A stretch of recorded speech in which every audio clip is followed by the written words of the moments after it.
Bamanyane cɛ ana muso denmisɛn ani mabakɔrɔ sifin ani sijɛ dunan ani dugule ka aw fo ka aw waliɲuman dante foli min na ani ce ko kura aw ka media mandi sugundi la n'o de BMD Media media min bɛ kunnafoni bɔ k'a da aw ma en temps réel balimaw an b'a fɔ k'a kun kɛra faama ye an kun tan bɛ an senna yala dɔɔni ka segin ka na fasoba in kɔnɔna la faso kɔnɔ an welela ka na ko Kidali libération o tɛ se ka kɛ ka halalaw ni o kumana fɛn min ye yɛrɛwolow to u kunfɛ taama la ni faso bɛ minɛ faso densɛbɛ minnu y'a kɛlɛ kɛ olu bɛ segin ka na faso kɔnɔ faso baara aw b'a kɛ ɲɔgɔn fɛ an nana o sigi de la waati sera Kidali fɛn min bɛ yen an bɛna ta k'a da aw ma en temps réel kuma k'a ta k'a walawala k'a da aw ma nɔgɔ tɛ min na bɛɛ ka jaabi o bɛ ta nin kɔnɔna la alhamdulilayi rabbil alamina an ɲuman seginna an dɛmɛbaaw an'an ka sponsor officiel Kiyatu Jalo Bouti e mago mana kɛ muso ye a minɛ na Amérique jamana kan Kiyatu Jalo wele i b'ale sɔrɔ nɛgɛjurusira la +1 646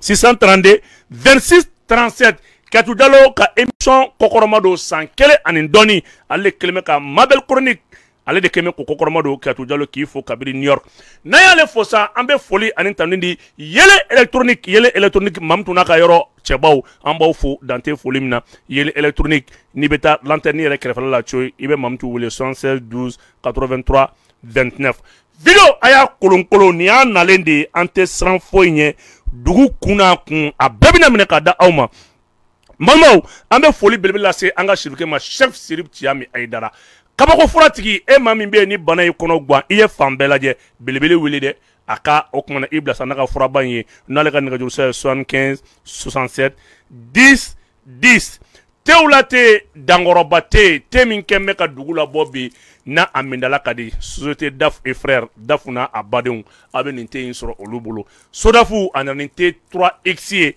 te min bi n'a kɛ bɛ ka fan bɛɛ labɔ foli ani tani k'o di Jisoma maaw ma jabɛti bɛ anw minnu na tension fo ka taa se kɔnɔnabana tɔw ma aw minnu bɛ yen ni furudimi b'a aw la aw ka taama ɲɔgɔn kɛ nin ye kɔɲɔkɛlaw ka taa bila anniversaire kɛlaw la a ye nin min a ka nkalon bɔ an da a jabi bɛ a fɛn min ye a kumana a namasa o bɛ yen a yiriden gɛrɛgɛrɛ sugu bɛɛ bɛ yen ka dɔ min ka tila k'a ɲaga k'i da Jisoma ji min kɛ bɛ ka fan bɛɛ labɔ foli ani tani an b'o di Batuli Ɲani Batuli an b'i kɔ Batuli i ni cɛ i ka dɛmɛni na ko kura n'an y'ale fo an bɛ mouvement an b'i kɔ maa bɛɛ fo k'a fɔ k'a nan bɛ nin te an b'a fɔ min ma ko tuli bɔnbɔ te tuli bɔnbɔ te min bɛ yen n'ale kɔni kɛ bɛ bi ka fan bɛɛ labɔ Batuli i ni ce ko kura polisi DG e ka foli bi yan l'inspecteur général an yɛrɛ bɔr'o la an b'a fɔ ko commissaire général polisi yɛrɛ tɔgɔ kura yɛrɛ falen na Sulemani Traoré ka foli ani tanuni d'i ma fɛn min ye commissaire kuraw u bɔra contingent spécial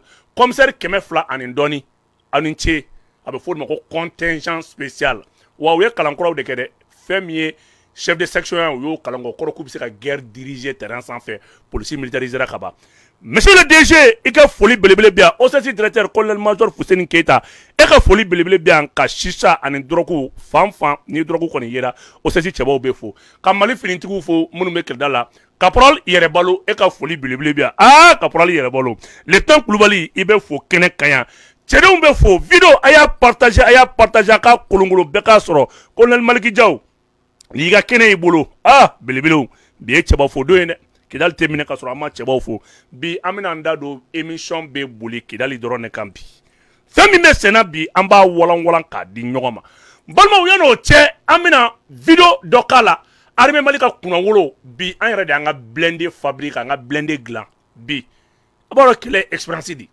anw ye expérience min sɔrɔ bi Mali armée yɛrɛ y'a ka blindé dilan a yɛrɛ ye blindé min n'a bɛ Kidali kɔnɔ bi ale de bɛ ka baara fanbaw kɛ n balimaw blindé an bɛna a lajɛ fɛn min ye Marakala atelier o ɲɛmaayaso maaw an ka kunnafonidilaw taara ɲininkali kɛ yen a y'u yɛrɛ mankan lamɛn u bɛna kuma blindé kan ni t'an ka émission kun ye dɛ mais aw k'a dɔn armée bɛ niveau min na bi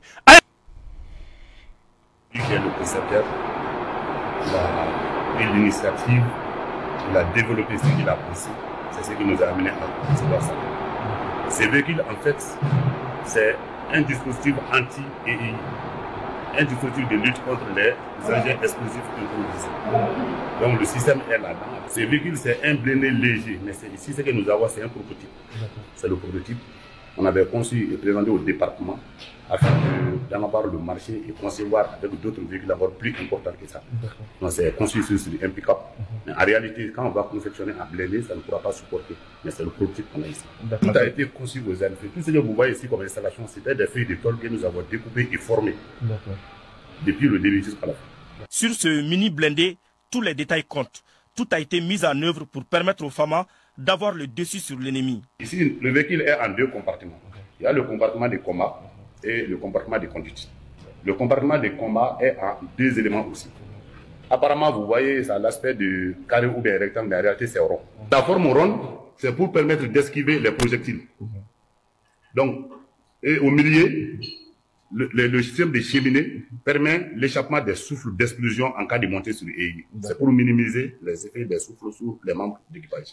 Maintenant, à l'intérieur, nous avons à peu près 4 chaises pour les 4 occupants. Il y a 2 mitrailleuses dessus, une mitrailleuse de 12,7, une mitrailleuse de PKM. Maintenant, les deux armes font les 360 degrés avec les boucliers. Les boucliers servent de protection aussi pour les membres d'équipage. Quand vous regardez le véhicule de part et d'autre par derrière, vous avez des systèmes de cage. Ces systèmes de cage permettent aux membres d'équipage de garder les bagages. Au lieu de s'engouffrer là-dedans, ils mettent les bagages dans les deux côtés. Il y en a aussi par devant. Au lieu de s'encombrer à l'intérieur, ils mettent les bagages dans les cages par-ci par-là. C'est pour mettre encore davantage le soldat à l'aise dans le combat et encore le protéger plus. Aux ateliers militaires centraux de Markala, de telles prouesses ne représentent qu'une petite partie de leur savoir-faire, car d'autres projets tenus top secret sont en gestation pour aider les hommes de terrain dans l'accomplissement de leur mission régalienne. Merci. Bon. Alors, ni ye bɛɛ tigɛlen ka kɛ blindé ni ye anw yɛrɛ ka baara kelen de atelier centre de Markala ka blindé dilan spécialement Kidali kɛlɛ yɛrɛ kama ka dun ɔ n balimaw an bɛ tɛmɛ n'an ka walanda ye n'o ye Kidali ye ɲininkaliw bɛ sen na an bɛna jaabiw di ɔ ko armée bɛ Kidali wa armée tɛ Kidali jaabi an bɛna jaabi clairlen di nɔgɔ tɛ min na bɛɛ b'i yɛrɛ sɔrɔ min na kunnafoni sɛgɛn tɛ min na MINUSMA a ye Alkabas wele ka bɔ Teza Alkabas o kana o kumana n balimaw u kɛn bɛ ka janfa labɛn arme min b'u bolo n'an b'a fɔ Nirop F5 n'o ye français ka arme ye arme mun n'a bɛ avion na jigin o de y'a kɛ MINUSMA ko a tɛ déclaration kɛ armée Mali ye a ka minɛ a t'a fɔ a ka cɛw a t'u identité di barisabula u ni maa b'a donna u tɔgɔ fɛn fɛn di Mali ma u bɛ don don min na Tchadien ka contingent a bɛɛ kun ye nkalon a bɛɛ kun ye terroriste ɔ u ni cɛ hakɛ min donna an bɛ fama ma waati min na MINUSMA b'a tan fafili la waati min na o kun ye cɛ 2000 ani dɔɔni a y'u ɲininka ko cɛ ba joli bɛ yen min bɛ a tɛ 1000 bɔ a tɛ 1000 cɛ bɔ a bɛɛ participera combat la bɛɛ attaqué ni juru attaqué ni fɛn ninnu de ye appui di an b'a bɛɛ kalama o de y'a kɛ u ma sɔn abada u ni armée ka ɲɔgɔn sɔrɔ kan kelen kɔnɔ armée bɛ so depuis Tessalit u bɛ kan abandonné barisabula réalité ye mun ye u ye min fɔ Mali armée ani min bɛ kan kɔnɔ kelen tɛ n'a ye jateminɛ kɛ depuis MINUSMA ta kuma sera nin kan saba laban kɔnɔ n'o ye Tessalit ale ni o kumana Aguelok ani Kidal terroriste commencé ka armement kɔrɔ sɔrɔ terroriste commencé ka armement kɔrɔ sɔrɔ bi u ye kan piéger ka bila kan piéger no cogo di u bolo kɔn mina avion de la wuli des vecteurs aériens des avions polyvalents an mina o de la wuli ka taa o avion minnu bɛ yen ils ont des missiles anti-aériens minnu bɛ se ka avion lajigin tubabu man ɲi billahi ani terroriste tɛ ɲɔgɔn na ni tubabu de bɛ ɲɔgɔn na o de y'a kɛ bi an bɛ se k'a fɔ ani OTAN de bɛ ɲɔgɔn na u y'o piège tenter tandi k'o bila u ye Alkabas ladon n'o victoire kɛra Alkabas bɛ marifa kɔrɔta n bɔra ka Mali avion lajigin le stratagème de l'armée malienne armée min don a kunkolo b'a kan da la nous avons des officiers u bɔra école de guerre baw de la u ye école d'application kɛ kuma min na u ye nin na bɛn k'a bila sisan o y'a sɔrɔ u yɛrɛ ni maa dɔw fɔra ɲɔgɔn kɔ an'u dama fɔra ɲɔgɔn kɔ o su maralen b'u bolo u ka laɲini ye mun ye sisan u ye couloir kelen de bila min tɛ yen u bɛ bɔ ni ye na anw donna kuma min o y'a sɔrɔ u ye kan dalala piéger pasabila mɔgɔw dontɔ u yɛrɛ ye tiri kɛ mɔgɔw kan o su fana maralen b'u bolo ɔ kuma nɔgɔma ye mun ye n'a fɔra ko armée taara dɔw bɛ wuli Bamakɔ yan munnaw tɛ don munnaw tɛ don munnaw tɛ don ɔ o temps kɔnɔ n'an ye échange de tir kɛ u ka human rights ni u ka ONG baw bɛ bɔ k'a fɔ ko an ye civils faga o de y'a kɛ ONG ye lettre ci Mali armée ma le 30 quand bɛ ka civils quand on prend des populations civiles comme cible quand bɛ ka population civile kɛ an ka cible de ka baara kɛ n bɛ tila ka n'olu bɛɛ walawala aw ye Algabas bɔra 13 ans ka don armée a ma sɔn ka foyi kɛ u ye échange de tours kɛ u échouera Algabas ani Ben Walid u ye mun kɛ u seginna u nɔ la ka tila ka bɔ MINUSMA ka convoi laban min bɔra u bɔra o fɛ ka taa Mauritanie ka avion ta ka taa Faransi sini u ni bakɔrɔ bɛ ɲɔgɔn ye le 8 u donna ni arme min ye u taara ka arme minnu to n balima an b'a bɛɛ fɔ aw ye 750 caisses de munitions de métrage 12,7 balles au Trakoto. 2000 caisses de munitions pour les armes d'assaut AK-47 au Trako au balles au caisses bafla aninko au Trakoto.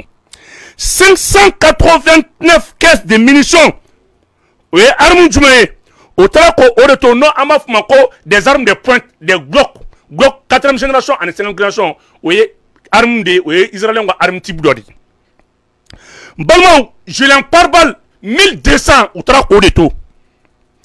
200 caisses de Kalachnikov, type Djumengodo, type T6 ou 3 au fenêtre.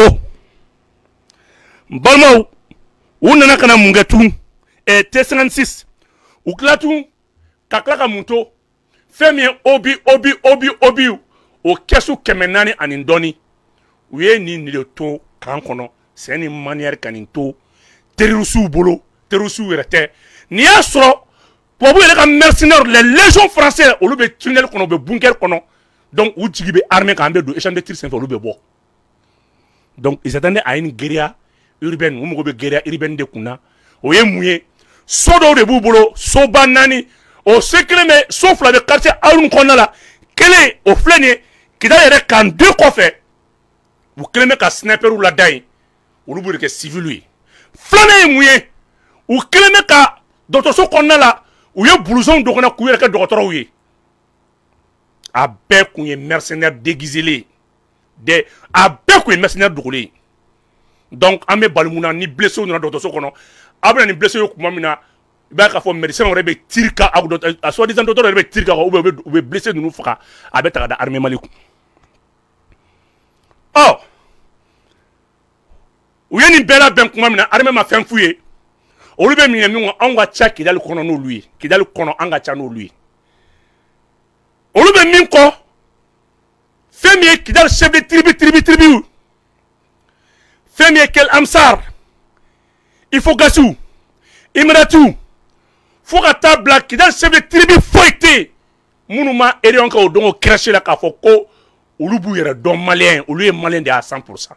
Donc on te tire que kidalika deux ye malien de on me tire que semana ka terroriste ni tubabu de kan oui non de quoi k'a fɔ il y a une part de population de Kidal qui soutient l'armée malienne ou ma se ka ne faamuya oh bisomada na nya frappe wuli il y avait 4 drones anyola wuli au sur la todi armée offensive lancée à l'intérieur de Kidal.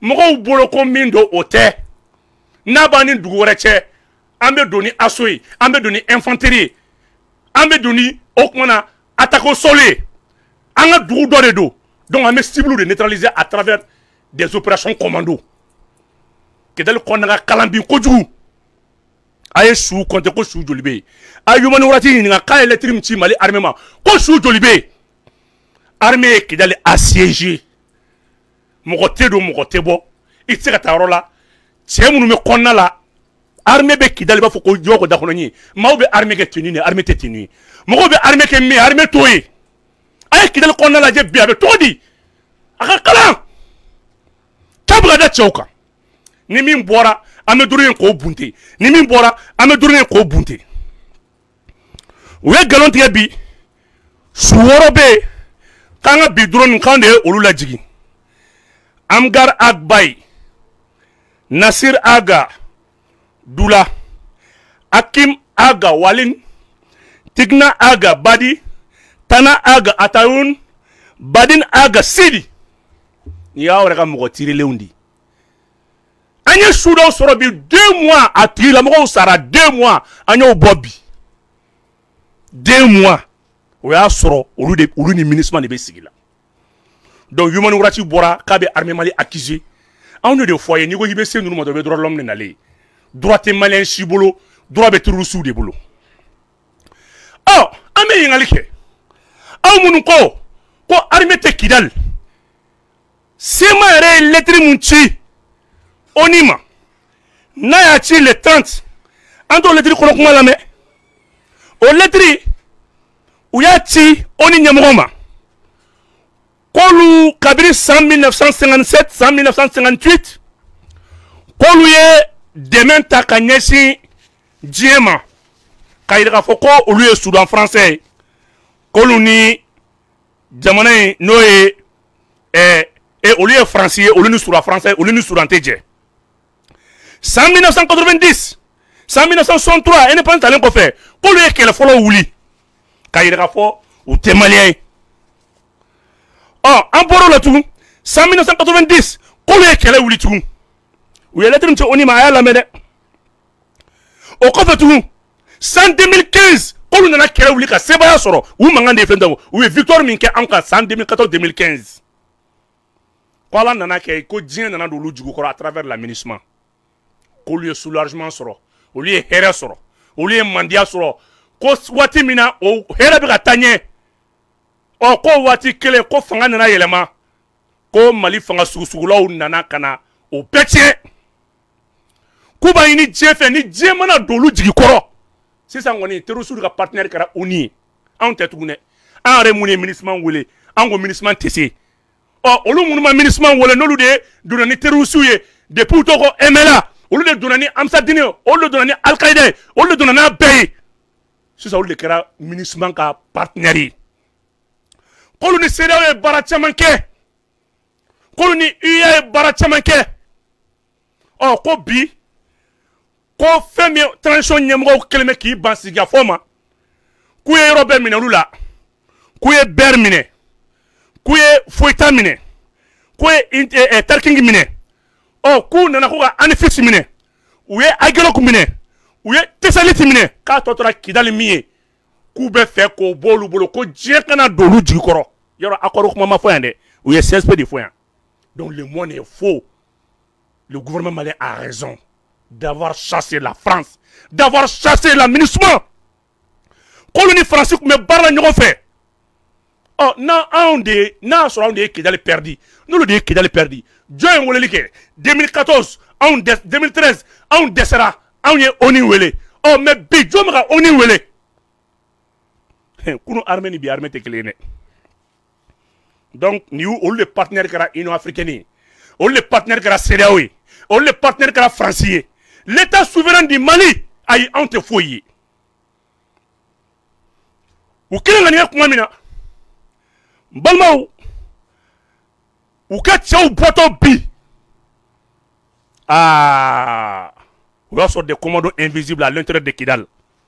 Ko wila bide. Anya bunteli soula. Ka femi ayun ka bo ayun kana tezan waten o kofla fambe anya fermé kak bi Kidal konna kunga kala on te avion na wuli départ damina la des frappes de drone avion jigimine mba bulo français on to la wuli au ka on me mindo atado o sum num borontora bi ay ngalike ka su bora konna de la wa bora kofla de la nambe Kidal nante Kidal aw be min ko aw dan bi aka fo ko Kidali ban an bulu Vous pensez que l'armée de la Kidal 2015 comme d'aller tenir jusqu'à ta figure comme des figurants kata donc en non Kidal kati Kanebi a délogé kata installé Kidal mindo.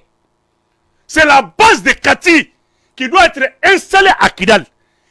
B qu'on va mbirata Kidal a qu'on va beratani matériel ou de abratani base minaundi abratani sécurisation de on t'a l'endroit katanjo comment sera mola aman sera famille intalala aman sera nina. Donc mbalma lettre tiré ko fait lettre signée par qui mogom imiha mogom ngoni fla de lettre signée famille intala tola Mohamed Ag intala odia signé okuma algabas bemi algabas boula kata France ani makoro men ñugo signé le 8 ani makoro nga rionke Allahu akbar noteni albakas de kuma ngani signé o ngale ma signé ale boula oh akoko sema bemi B en kilomètre Kidal assiégé à l'entrée de Kidal c'est nous qui contrôlons en débit mais faka donc ou be faire ta dou de faka dou kono mo de faka munu be nous be gouvernement réclamer ou be faire ta chien de faka femier el kamsar el femier ivokasoué femier okmana el kamsaroué femier si a to munu be no lo ya ira fo ils sont maliens 100% ou be faire ko profiter ko au lieu d'éliminer. L'armée a pour deux missions sécuriser Kidal et récupérer Kidal et sécuriser Kidal. Nous avons une mission infingée qu'à toi vous savez.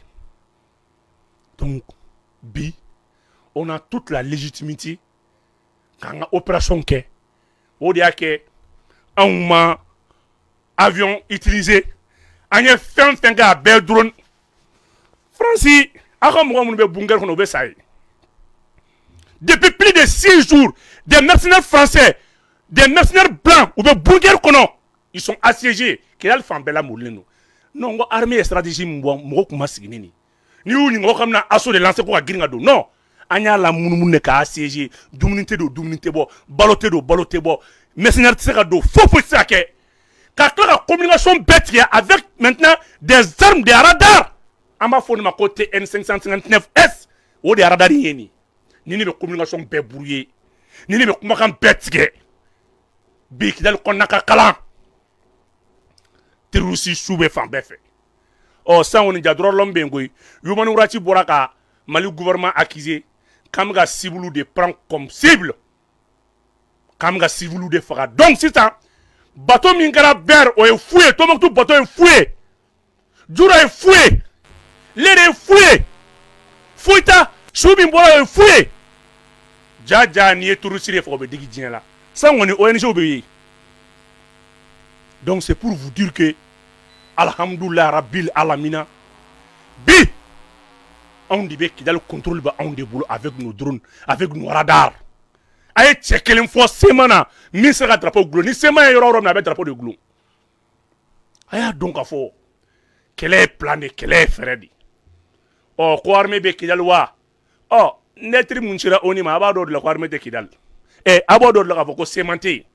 Lettre Mounchira armement, à bord de la CAFO, on te crée à donner, on me crée de coulabo, ou la boto coup neutralisé, ni un bolé de terroristes, ni un bolé de marfat armé kama. Mais ni vous l'avez donc. Au lieu de sortir Munta, en Sanoyo, Kata blouson de courir médecin, Katou est fraquel Galawi, courir avec Frikalawi, ou est boutou ta sous on a courir commerçant, ou qu'il marfat d'eau. Donc, nan de nos guerriers urbains. Armée temeto dobi kumo marfa ou aka boutique fedro avec tirke armée kan I jolé ndoroma do teni bila dobe tirke ka bolki dugo donc ou ban kelenglen tiré kan kelenglen tiré non mo jugu mun be amol labo folondi kidal ka kontan ko armée kono ama foyer bi kidal konna ka kalan kidal konna sofele mbete avec des commandos invisibles sniper ou glondo fambefe tous les coins stratégiques aéroport en yoke kaki donc Namanya ba foko aye sema adonta bota ni appel mon flena en man kede. Oh anya foyer ngo Francis la loi de 10 janvier 1957 ate Google kuna kata laje bi Abraham Miniko kidale Mali de Francis re bolo bi ale ni Union européenne de taille kidali Barsabla naye kidali soro c'est une défaite c'est un échec de l'ONU, c'est un échec de l'OTAN. Fena benino échec do abela. O ta banene abe Guinée mundo Barça bla ni sigira yoro la. Ibo Guinée kalama. Balma même une fois ye. Anje mimbe qui dans les récupérations na Malika base nga boni base militaire mbe wode ta sigi. Kafoko afro mal dona ki lotanga la ini de. Ameta kati kan be déloger kato sigi kidal. Ka Tessalit obedi Irishuma olubuga base sigi. Irishuka base folo nganga sigi Mali la. La plus grande base russe Afrique qu'on a là. Uga base nga boni base be wode na sigi Tessalit. Armée Mali ka base mbe boyani base be wode ta sigi kidal. Ciao che i armée la do kidal ki take ko negeba fo to ya ke tugo mina kata ibe fula si yerema. Barça bla fem min do abeni ngela ko na kata ni san bi saba bi. Ni ko iba koron ka kitai amenen be talendo. Ay ta convoi mi ka do kidal convoi nga do kidal ay ta convoi kono mino naje. Abe matériel ni fen bazu installation ni mino ni khangata. Donc munu ba fola awbe do kidal ambe kidal. Kidal récupération te problème o récupérer no ka sécuriser ka kantaye. Ato bo kuma sekinte ka blé. Bazi mundo abe sécuriser ni Mali bazi beye. Barça bla bazi mundo ani risuga bazi de ta sura nyona. Bi alhamdulillah ano to e pango kele anyawawa. Aka donc ko dudo de be kidal qui réclame le gouvernement malien. Aka donc ko tchedo de be kidal munube okmana armée fait. Aka donc ko chiado de be kidal munu tchesri no ko armée kadu. Wa fe munu kedo no flan to fene fawi. Barça bla munu be dunon de do. Trosi munu be kidal to abo munu be ou ta dombindo olu ba en piégeant refene bu piéger.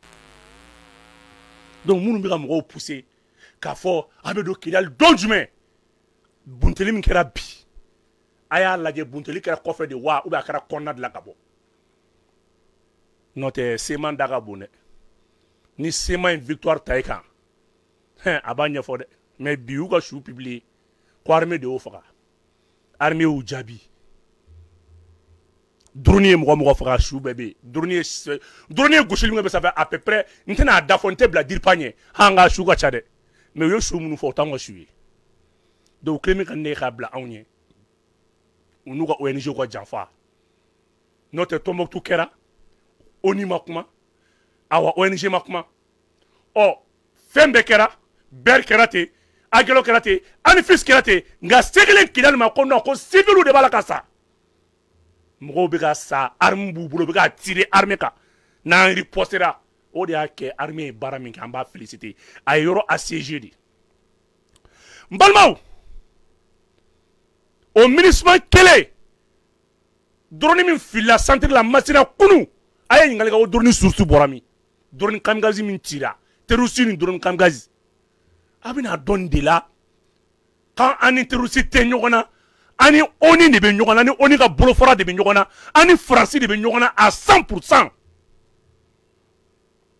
No de sema kuma no garaw ni kalo ni kletan laban kono mo shima sema mangame uga radio azawad ni au siège Okmana Femi Korvardi. Anya arme récupéré. C'est deux avions. Ils sont